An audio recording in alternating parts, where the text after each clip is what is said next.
আলহামদুলিল্লাহ ওয়াসসালাতু ওয়াসসালামু আলা রাসূলিল্লাহ ওয়া আলা আলিহি ওয়া সাহবিহি আজমাইন। আল বালাগ টিভি থেকে, মাদ্রাসা নববিয়া থেকে আপনাদেরকে অনেক ধন্যবাদ জানাই। আজকে প্রশ্নোত্তরের প্রথম প্রশ্ন এক ভাই, যিনি বলছেন গরুর ডাক্তারগণ টাকার বিনিময়ে কৃষকের গাভীকে উন্নত মানের সারের বীজ ইঞ্জেকশন করেন। এভাবে টাকার বিনিময়ে উন্নত জাতের সারের বীজ বিক্রি করা কি হালাল? ওলামারা হালাল বলেছেন, যদি এটা মতভেদ আছে।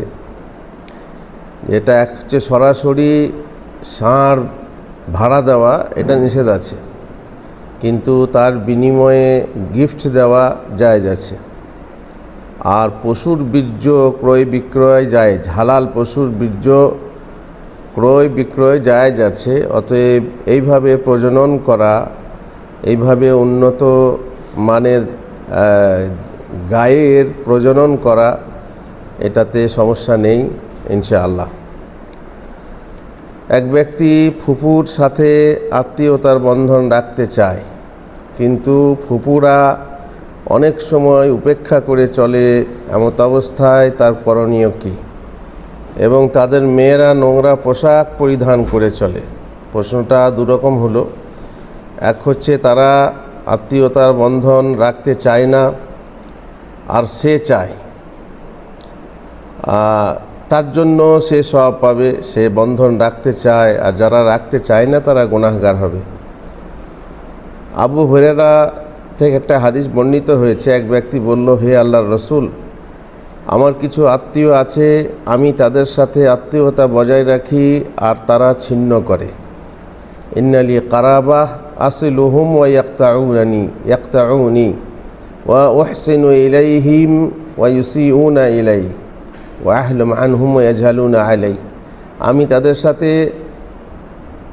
আমি তাদের সবার সাথে মূর্খের আচরণ করে, আমি তাদের সাথে ভালো আচরণ করি, সে আমার সাথে মূর্খের আচরণ করে। তো আল্লাহ রসুল সাল্লাল্লাহু আলাইহি সাল্লাম বললেন, লাইন কুনতা কামা কুলতা ফাকা আন্নামা তুসিফুহুমুল মাল ওয়ালা ইয়াজালু মাআকা মিনাল্লাহি যাহিরুন আলাইহিম মা দুমতা আলা যালিক। অর্থাৎ যদি তাই হয়, তাহলে তুমি যেন তাদের মুখে গরম ছাই নিক্ষেপ করছো। অর্থাৎ এ কাজে তারা গুনাহগার হচ্ছে, এবং তোমার সাথে আল্লাহর পক্ষ থেকে তাদের বিরুদ্ধে সাহায্যকারী থাকবে যতক্ষণ পর্যন্ত তুমি এর উপর অনড় থাকবে। তার মানে তুমি মিশতে চাইবে, তুমি জুড়তে চাইবে, আর তারা তুরতে চাইবে। তো তোমার সাথে আল্লাহর পক্ষ থেকে একজন সাহায্যকারী তাদের বিরুদ্ধে হবে। এই জন্য আপনার স্বভাব হতে থাকবে যে বন্ধন বজায় রাখতে চাইবে। আসলে আল্লাহ রাসূল সাল্লাল্লাহু আলাইহি ওয়াসাল্লাম বলছেন, লাইসাল ওয়াসিলু বিল মুকাফি ওয়ালাকিন্নাল ওয়াসিল আল্লাযী ইযা কাতাআত রাহিমাহু আও রাহিমুহু ওয়াসালাহা। আব্দুল্লাহ বিন আমর থেকে বর্ণিত হাদিস, সেই ব্যক্তি সম্পর্ক বজায়কারী নয় যে সম্পর্ক বজায় করার বিনিময়ে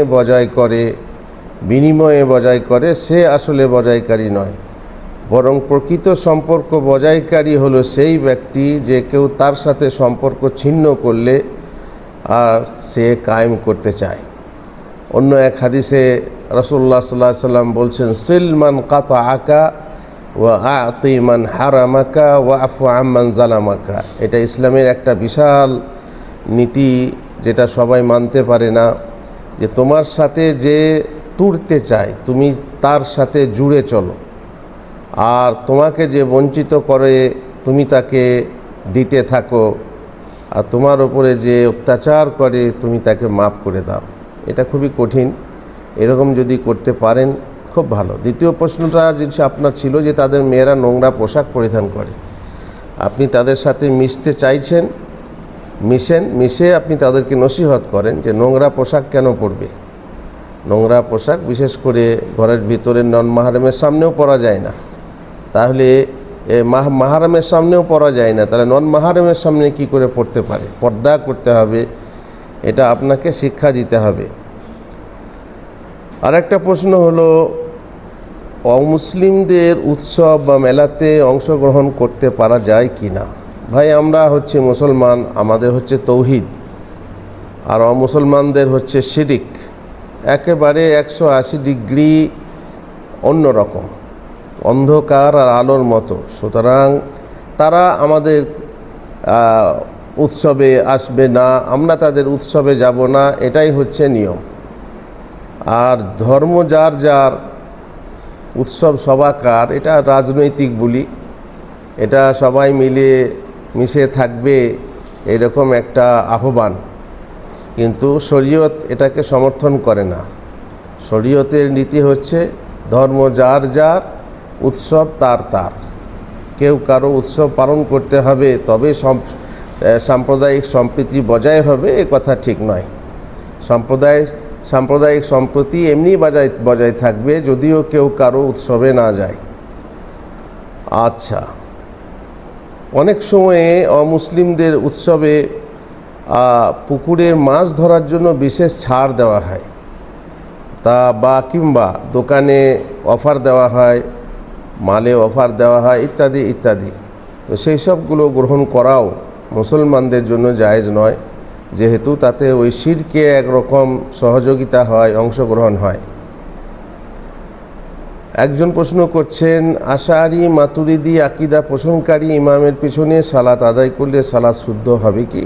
জানি না আপনি কাকে আশারি বলছেন, কোন মাসলাকে ভিত্তি করে। আর আশারি মানে কী ধরনের আশারি? আশারি মানে ফিহি আশারিয়া, মানে এমন যে তার অভ্যেসটা আশারি, কিছু একটা গুণ আছে যে গুণের ফলে তাকে আশারি বলছে। এরকম করলে তাকে কি কাফের বলেন? যদি কাফের হয় তাহলে সেই ইমামের পিছনে নামাজ হবে না। যেমন আরেকজন প্রশ্ন করছেন, আমাদের মসজিদের ইমাম কোনো জায়গার মুরিদ, তার পেছনে নামাজ হবে কি? দেখুন, আপনি যদি সে মুশরিক হয়, মাজার যায় বা এমনভাবে মুরিদ হয়েছে যে শিরিক করে, তাহলে তার পেছনে নামাজ হবে না। আরেকটা প্রশ্ন হচ্ছে উর্দুতে, এটা তো বাংলা চ্যানেল, এখানে যদি আরবি উর্দু, গতবারে একবার আরবিতে জবাব দিয়েছি, এখন উর্দুতে প্রশ্ন এসেছে, শাইখ मोहतरम मेरा सवाल है कि औरत पर्दा करते वक्त वो मुंह को खोला छोड़ के रख सकती है कि नहीं? नहीं रख सकती है। पर्दा कामिल है कि मुंह छुपा के पर्दा, मुंह ढक के पर्दा ही पर्दा कामिल है, पर्दा शरई है, इसीलिए इस खुल के नहीं रख सकती। और আরেকজন বলছেন, আমি মোহাম্মদ কামরুল ইসলাম, বাড়ি মুর্শিদাবাদ, লালগোলা। সম্মানিত শেখের কাছে আমার প্রশ্ন হচ্ছে, সালাতের মধ্যে ইমাম যদি কোরআনের আয়াতে কিছু ভুল করে এবং সে আয়াত এমন ভুল করে যাতে বিকৃতি ঘটেছে অর্থের, তাহলে কি ওই সালাত শুদ্ধ হবে নাকি ওই সালাত আবার আদায় করতে হবে? আয়াতের বিকৃতি ঘটেছে, অর্থের বিকৃতি ঘটেছে, যদি সূরা ফাতিহাতে হয় তাহলে সালাত হবে না। সূরা ফাতিহা যদি বিকৃত হয়, অর্থ বদলে যায়, তাহলে সেই সালাত হবে না, ফিরিয়ে পড়তে হবে। আর যদি সূরা ফাতিহা ছাড়া অন্য সূরাতে ভুল হয়েছে তাহলে নামাজ হয়ে যাবে ইনশাআল্লাহ। আরেকজন প্রশ্ন করছেন, শেখ আমি শাহনওয়াজ উদ্দিন শেখ, মহারাষ্ট্র, পুনে থেকে বলছি। আমার প্রশ্ন হলো, বর্তমান ফিতনার জামানায় আমরা কিভাবে নজরকে হেফাজত করব? নজরকে হেফাজত করব কিভাবে? এই দেখেন, এইভাবে, যেখানে খারাপ জিনিস থাকবে একবার তাকিয়ে দেখলেন, চক্ষু ফিরিয়ে নেবেন এইভাবে। ইয়া আলী লা তুতবিঈ নযরাতান নযরা, আলীকে বলেছেন আল্লাহ রাসূল সাল্লাল্লাহু আলাইহি ওয়াসাল্লাম, একবার নজর পড়লে নজর তুমি ঘুরিয়ে নাও। তো আপনি নজরটাকে ঘুরিয়ে নেবেন। আর এই ফিতনার জামানায় যেদিকে তাকায় সেদিকেই বেগানা মহিলা, এমন অবস্থায় কিভাবে তাকওয়া অবলম্বন করব দয়া করে জানাবেন। ওইভাবেই আপনার মনকে যদি তাকওয়াশীল করতে পারেন তাহলে আপনার চোখকেও অবনত করতে পারবেন, চক্ষুকেও সংযত করতে পারবেন। হারাম যতই থাকুক আপনি তাকিয়ে দেখবেন না। একবার নজর পড়লে নজর আপনি ফিরিয়ে নেবেন, তাতে আপনার সওয়াব হবে ইনশাআল্লাহ। আমি ওয়াসিম মির্জা, আসসালামু আলাইকুম। আমি ওয়াসিম মির্জা পূর্ব বর্ধমান জেলার উক্তা গ্রাম থেকে। তিনি বলছেন, আমাদের পরিবারের সাথে এক অমুসলিম প্রতিবেশীর পরিবারের সাথে সম্পর্ক বেশ ঘনিষ্ঠ। তার জন্য তারা তাদের পূজা উৎসবে কিছু খাদ্যদ্রব্য, নাড়ু ইত্যাদি দিয়ে থাকে। আমরাও ঈদে, কোরবানিতে সময়, লাচ্ছা সময় নারিকেল, মুরগি দিয়ে থাকি। তাদের দেওয়া সেই উপহার কি গ্রহণ করা যাবে? এক কথা বারবার বলা হয়েছে যে তাদের পুজো হচ্ছে শিরক, তাদের পুজো হচ্ছে শিরকের পুজো, আর আমরা হচ্ছি তৌহিদবাদী, একেবারে আলো আর অন্ধকারের মতো। সেখানে যদি আপনি সহযোগিতা করেন, খাওয়া দাওয়া করেন, আর এটা মানে হচ্ছে তারা যেটা করছে শিরক, সেই শিরক সম্পর্কে আপনি সম্মত আছেন, আপনি খুশ আছেন। আর যেন আপনি বলছেন যে হ্যাঁ হ্যাঁ হ্যাঁ, তোমাদেরও ঠিক আমাদেরও ঠিক, কিন্তু আপনি জানেন যে তারা শিরকে আছে, তারা ভুলে আছে। আর আমাদের হচ্ছে সত্য আশা ধর্ম, যেখানে তৌহিদ আছে, সেই তৌহিদকে শিরকের সাথে, আলোকে অন্ধকারের সাথে যদি মিলিয়ে দেন, তাহলে আপনার ঈমান কতটুকু থাকবে সেটা আন্দাজ করে নেন। যদি আপনি অন্য সময় যাওয়া আসা করেন সমস্যা নেই, ইসলামের দিকে আকর্ষণ করার উদ্দেশ্যে অন্য সময় খাওয়ান হালাল খাবার, তাতে সমস্যা নেই। কিন্তু পুজোর সময় একটা বিশেষ সময়, যে সময়ে খাওয়া দাওয়া আসা যাওয়া করলে তাদের সাথে সম্মতি বোঝায়, সেই শিরককে আপনি সমর্থন করছেন, সমর্থন বোঝায়, এটা কিন্তু শরীয়তে বৈধ নয়। আরেক ভাই বলছেন, আমার প্রশ্ন হলো যে ভাইয়ের ছেলে মেয়েকে যদি বোন নেয়, তবে কি বোনকে মা বলতে পারবে, বা ভাতিজা ফুপুকে মা বলতে পারবে? না, ওই ফুপু বলতে হবে আর খালা বলতে হবে। তাছাড়া যদি মা বলে তো সেটা জায়েজ না, আর তার স্বামীকে বাবা বলে জায়েজ না, বরং ফুপু ফুপা বলতে হবে আর খালা খালুই বলতে হবে। আরেকটা প্রশ্ন উনি বলছেন, আমার প্রশ্ন হলো যে কেউ যদি নিজের স্ত্রীকে বেটি বলে গালিগালাজ করলে কি কাফারা দিতে হবে? কি প্রশ্ন লিখেছে? কেউ যদি নিজের স্ত্রীকে বেটি বলে গালাগালিজ করে, তাহলে কাফারা দিতে হবে কি? যদি হারাম করার উদ্দেশ্যে বেটি বলে বা মা বলে বা বোন বলে হারাম করার উদ্দেশ্যে, তাহলে কাফারা দিতে হবে। এক টানা 2 মাস রোজা রাখতে হবে, আর না পারলে 60 জন মিসকিন খাওয়াতে হবে সেই স্ত্রীকে স্পর্শ করার আগে, কারণ এর হুকুমটা জেহারের হুকুম হবে। আর একজন প্রশ্ন করছেন, আমার প্রশ্ন যে ইমাম এবং মুসল্লি সবাই একসাথে জোরে সূরা আলা মানে সাব্বিহ ইসমা রাব্বিকাল আলা পড়ার পর সুবহানা রাব্বিয়াল আলা, সূরা গাশিয়ার শেষে আল্লাহুম্মা হাসিবনি হিসাবান ইয়াসিরা, তারপরে সূরা 3-এর শেষে বালা ওয়া আনা আলা যালিকা মিনাশ শাহিদিন, এগুলো কোনো গ্রামে বা জামাতে এখনো পর্যন্ত চালু আছে, সেখানে নতুন আলো যায়নি। ফলে তারা এখনও চিল্লিয়ে রাব্বানা লাকাল হামদ বলে, আল্লাহুম্মা গফিরলি ওয়ারহামনি বলে, তারপরে এই জবাবগুলো জোরে জোরে দেয়। সূরা বাকারার শেষে আমিন বলে, যেন সূরা ফাতিহার পর আমিন বলছে। এগুলো ঠিক নয়। এগুলো নতুন আলো যারা জানে, বহু বছর ধরে আমরা জানি এগুলো সঠিক নয়, এগুলো বলা ঠিক নয়। বেশ, আর একজন প্রশ্ন, আসসালামু আলাইকুম, বীরভূম পাঁচামি থেকে বলছি, একটা গরুতে একটা ছেলে আর একটা মেয়ের আকিকা দেওয়া যাবে কি? না, আকিকাতে ভাগাভাগি গরু দেওয়া জায়েজ। আর গরু দিতে চাইলে, জানি না আপনার নিয়ত কি, মোটা পিস খাওয়ার জন্য কেন, যেখানে সস্তাতে হবে, আপনি বড়লোক বলে আপনি গরু দেবেন ছাগলের জায়গায়, এখানে এই ইবাদত থেকে আমার মনে হচ্ছে আপনার মনটা অন্যদিকে টলে যাচ্ছে। জানি না, আপনার নিয়ত যদি ঠিক থাকে তাহলে ছেলের তরফ থেকে 2টো গরু দিতে হবে, 2টো জান দিতে হবে, আর মেয়ের পক্ষ থেকে একটা গরু দিতে হবে। আসসালামু আলাইকুম, আমি আজিজুর রহমান বীরভূম থেকে। প্রশ্ন হচ্ছে, মসজিদে রোগীর জন্য দোয়ার আবেদন করলে কিভাবে করতে হয়? আপনি যদি ইমাম সাহেব হন, এসে কেউ বলল আমার ছেলে বা মেয়ে বা মা হাসপাতালে আছে, তার জন্য দোয়া করুন, তখন আপনি হাত তুলবেন না। আপনি জামাতের উদ্দেশ্যে বলবেন যে ভাই ওনার মা বা আরেকজন বলছেন, জি আমার প্রশ্ন, পোশাক পরিধানের দোয়াটা কি এবং দুটি পোশাক পরার আগে কি দুটো দোয়া দুবার দোয়া পড়তে হবে না একবার দোয়া পড়লেই হবে?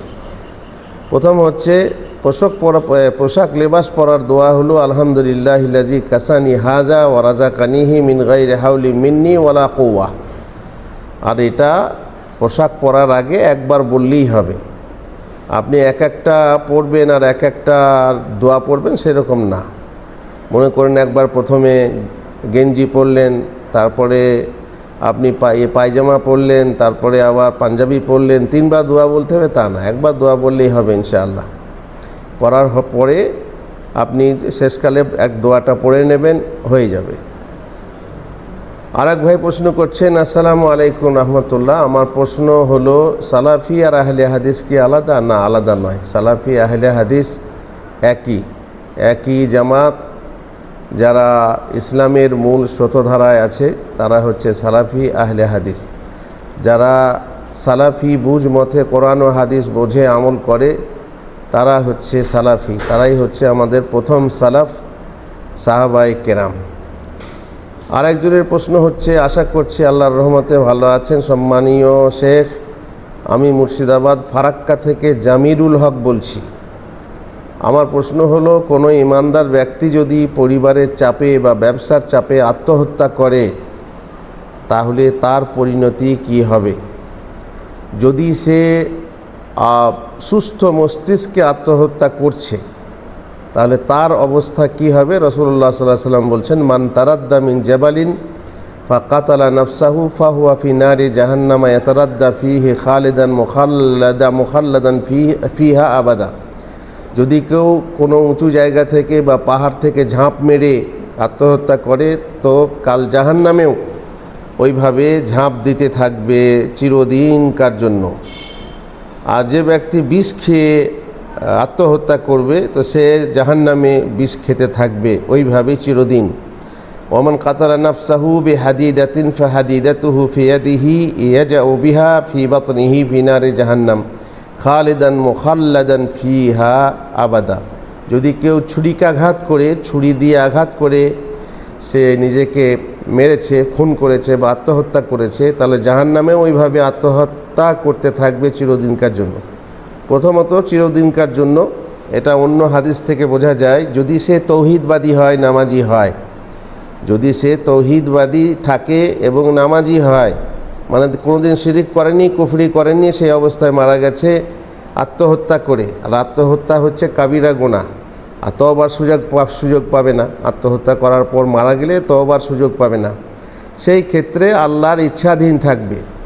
আল্লাহ যদি ক্ষমা করেন তাহলে সে জান্নাত যাবে তৌহিদের গুণে।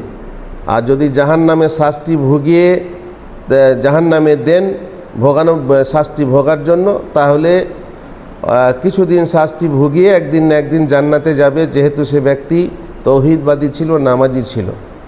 কিন্তু যদি সে তৌহিদবাদী না হয়, নামাজি না হয়, তাহলে চিরস্থায়ী তাকে, তো নামাজি বেনামাজি কাফের হলে সে চিরস্থায়ী জাহান্নাম ভোগ করবে। এই হচ্ছে তার পরকালের কি বলে শায়েস্তা। আর একটা প্রশ্ন, ওবায়দুর রহমান, মোহাম্মদ ওবায়দুর রহমান, পাকুড়, ঝাড়খণ্ড থেকে বলছি। আমার প্রশ্ন হচ্ছে, স্ত্রী তালাক দিয়ে ছেড়ে চলে যাওয়া, সেই স্ত্রী এখন ক্ষমা চেয়ে ফিরে আসতে চাইছে, আমি ক্ষমা করে আবার ফিরিয়ে নিতে রাজি আছি। এই কারণে যে একটা বাচ্চা আছে আমাদের, তো এখন এটা কিভাবে ফিরিয়ে আনবো, কিভাবে যাবে, এটা যেখানে স্থানীয় মুফতি আছেন তার কাছে জেনে নেন। কিভাবে তালাক হয়েছে, ক তালাক হয়েছে, জীবনে ক তালাক হয়েছে, কোন তালাক হয়েছে, ফিরিয়ে নিয়ে যাবে কি না, বিয়ে পড়াতে হবে কি না, তারপরে অন্য স্বামী গ্রহণ করতে হবে কি না, নানা রকম ফতোয়া আছে। এটা সহজ না। আর আমি ভাইদেরকে অনুরোধ করব যে খবরদার এই অনলাইনে কাউকে তালাক সম্পর্কে জিজ্ঞাসা করবেন না। ফারাইজ সম্পর্কে জিজ্ঞাসা করবেন না, আর স্বপ্নের মানে নিয়ে জিজ্ঞাসা করবেন না। বিশেষ করে আমাকে স্বপ্নের মানে নিয়ে সময় নষ্ট করবেন না। আর অনলাইনে এসবগুলো বলা ঠিক নয়, কারণ স্বপ্নের মানে মানুষের আকৃতি প্রকৃতি অবস্থা দেখে স্বপ্নের মানে করা হয়। সব স্বপ্নের একই স্বপ্নের মানে দুই ব্যক্তির জন্য দুই রকম হয়ে থাকে। সুতরাং এগুলো অনলাইনে ঠিক না। তালাক, ফারায়েজ এবং স্বপ্ন এখানে আমাদেরকে জিজ্ঞাসা করবেন না। আর আগামীতে আর আমি পড়বই না। আজকে আমি পড়ে এটা আমি শুনিয়ে দিলাম, আগামীতে কোনো তালাকের প্রশ্ন পড়বই না। আর ফারায়েজের হলে, স্বপ্নের হলে যদি উত্তর দেওয়ার মতো হয় দেখি তা উত্তর দেবো। বেশ, কোরআন হাদিস থেকে ঝাড়ফুঁক জাদু চিকিৎসা করে এমন কারো খোঁজ থাকলে বলেন প্লিজ। আমার ঠিক জানা নেই যে আপনি কোথাকার। আমি এখানে আছি, এখানে আশেপাশে কে আছে না আছে, আর আপনার আশেপাশে আছে কি না সেটা আমি বলতে পারছি না।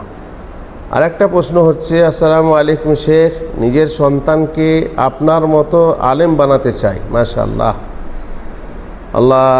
আল্লাহ তাআলা আপনি আমাকে ভালোবাসেন, আল্লাহ যেন আপনাকে ভালোবাসেন।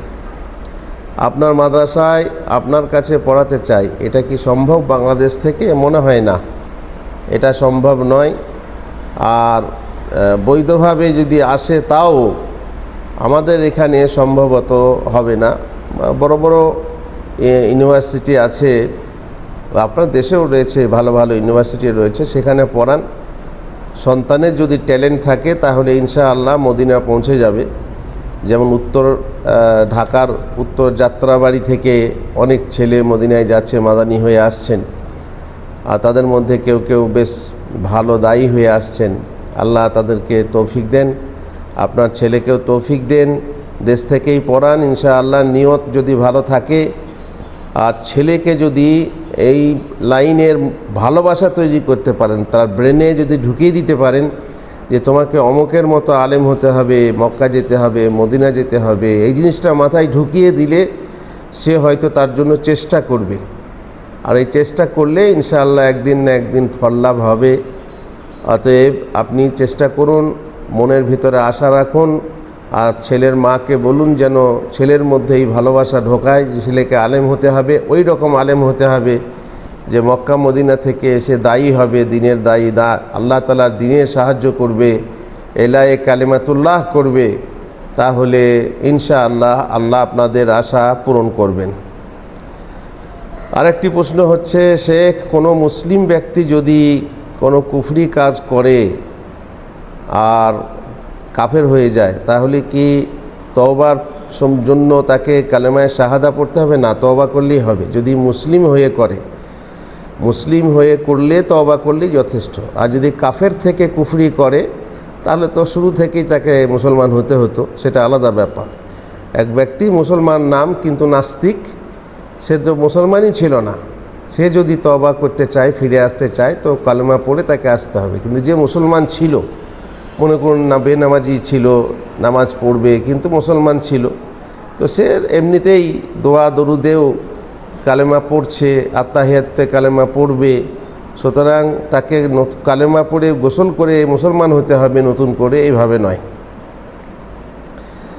আর আজকে শেষ প্রশ্ন যেটা, সেটা হচ্ছে যে শেখ, ইখওয়ানি জামাতি সম্পর্কে বলবেন। ইখওয়ানি জামাতি তো বুঝতেই পাচ্ছেন, মিশরের যারা রাজনীতি ভিত্তিক ইসলামী দাওয়াত প্রচার করেন এবং ভোট কেন্দ্রিক রাজনীতির মাধ্যমে বা ভোটের মাধ্যমে ক্ষমতায় আসতে চান, ইসলাম কায়েম করতে চান, তাদেরকে ইখওয়ানি বলে, আর অন্যান্য দেশে জামাতি বলে ইত্যাদি।